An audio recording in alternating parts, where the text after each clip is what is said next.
नमस्कार, मेरा नाम डॉक्टर दीपक प्रजापति है। मैं लंग डिजीज स्पेशलिस्ट हूँ। मैं metro multi speciality hospital Noida में एज ए सीनियर कंसल्टेंट कार्यरत हूँ। आज हम ईबस के बारे में बात करेंगे। यदि मैं साधारण भाषा में समझाऊं तो ईबस एक बहुत ही लेटेस्ट टेक्नोलॉजी है जिसके अंदर दूरबीन की सहायता से सांस की नली में जाकर के लिम्फ नोड्स को या कोई भी गांठ है उसकी सैंपलिंग की जा सकती है आसानी से, बिना किसी इंसिजन के, बिना किसी चीरे के। अब यदि हम बात करें कि ईबस किन मरीजों में किया जाता है या उन मरीजों को क्या लक्षण हो सकते हैं, तो मरीज को सांस लेने में तकलीफ हो सकती है, खांसी हो सकती है, खांसी में खून आ सकता है, छाती में दर्द हो सकता है। यदि ये सारे सिम्टम हैं या इनमें से कोई एक सिम्टम है तो तुरंत ऐसे मरीजों का छाती का एक्सरे किया जाता है। एक्सरे में यदि सस्पिशन आता है तो उनका सीटी स्कैन किया जाता है और सीटी स्कैन में यदि कोई गांठ आती है लंग्स के अंदर या फिर लंग्स के बीच के हिस्से में जिसे हम मीडियास्टिनम बोलते हैं, उसमें यदि कोई गांठ का आकार बढ़ जाता है जिसे हम लिम्फ नोड कहते हैं, तो ये सारे मरीज होते हैं जिनके अंदर हम ये ईबस का प्रयोग कर सकते हैं।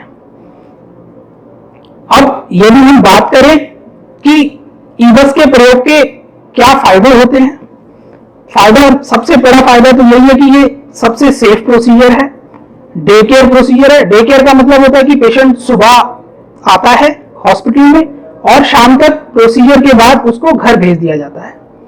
तीसरी चीज, इसके लिए जो कॉस्ट है वो as compare to surgical procedure, यदि हम किसी पेशेंट की सर्जरी करते हैं, मीडियास्टिनोस्कोपी जिसे हम कहते हैं, उसके कंपैरिजन में ईबस की कॉस्ट बहुत ही कम है। चौथी चीज, अगर कोई हार्ट पेशेंट है या उनको खून पतला करने की दवाइयां चल रही हैं या किसी को दिमागी तकलीफ है जो कि मुर्गी के दौरों के लिए कोई दवाई ले रहा है, ऐसे मरीजों में भी ये ईबस प्रोसीजर बहुत ही सेफ्टी के साथ किया जा सकता है।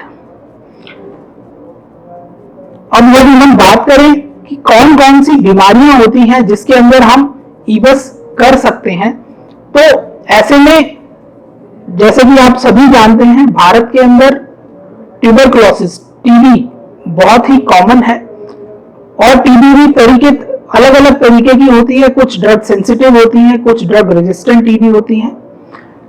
यदि कोई मरीज पहले से टीबी का इलाज ले रहा है या उसको इनिशियली अभी सिम्टम आने स्टार्ट हुए हैं और सीटी स्कैन में उनके गांठें आ रही हैं, मीडियास्टिनल लिम्फ नोड्स बढ़ गए हैं, ऐसे मरीजों में ईबस तुरंत डायग्नोसिस बनाता है, बीमारी को पकड़ता है और साथ ही साथ ये भी हमें बताता है कि बीमारी ड्रग रेजिस्टेंट होगी या ड्रग सेंसिटिव होगी, ताकि उसका पर्याप्त इलाज समय से शुरू हो और उसके अच्छे रिजल्ट्स देखने को मिल सके।